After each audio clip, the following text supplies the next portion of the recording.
প্রিয় দর্শক, এইমাত্র আসলাম আগামী 28 তারিখে বৃহস্পতিবার যে একটা আমাদের ঈদের উৎসব। আসলে আমাদের উত্তরবঙ্গে আমাদের চাটমোহর উপজেলায় এভাবে খোলা বাজারে দই বিক্রয় হয় বা সেই দই এই হচ্ছে দইয়ের মেন মালিক। আর এই দইয়ের যে কারিগর, আসলে সকলকেই ঈদের শুভেচ্ছা। বা এই দইগুলো আমি সবার সামনে আমার এই চ্যানেলে তুলে ধরলাম। আমাদের ডিবিগ্রাম ইউনিয়ন 2 নং ওয়ার্ডের যে সকল মানুষ যে যেখানে আছেন, ঈদ উপলক্ষে বাড়িতে আসবেন। অরিজিনাল খাঁটি গাইয়ের দুধ এবং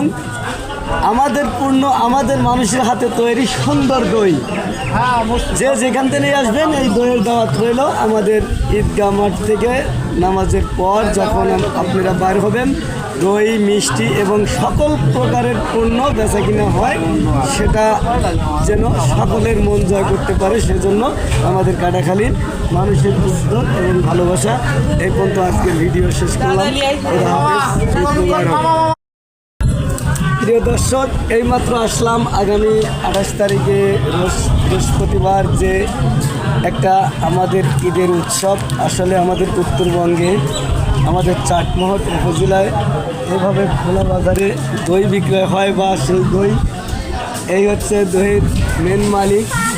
আর এই দইয়ের যে কারিগর, আসলে সকলকেই ঈদের শুভেচ্ছা। বা এই দইগুলো আমি সবার সামনে আমার এই চ্যানেলে তুলে ধরলাম। আমাদের ডিবিগ্রাম ইউনিয়ন 2 নং ওয়ার্ডের যে সকল মানুষ যে যেখানে আছেন, ঈদ উপলক্ষে বাড়িতে আসবেন।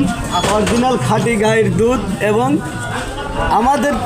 আমাদের মানুষের হাতে তৈরি সুন্দর দই, যে যেখান থেকে আসবেন এই দইয়ের দাওয়াত রইল। আমাদের ঈদগাহ মাঠ থেকে নামাজের পর যখন আপনারা বার হবেন, দই, মিষ্টি এবং সকল প্রকারের পণ্য বেচা কিনা হয়, সেটা যেন সকলের মন জয় করতে পারে, সেজন্য আমাদের কাটাখালীর মানুষের উদ্যোগ এবং ভালোবাসা। এই পর্যন্ত আজকের ভিডিও শেষ করলাম। খোদা হাফেজ, ঈদ মুবারক।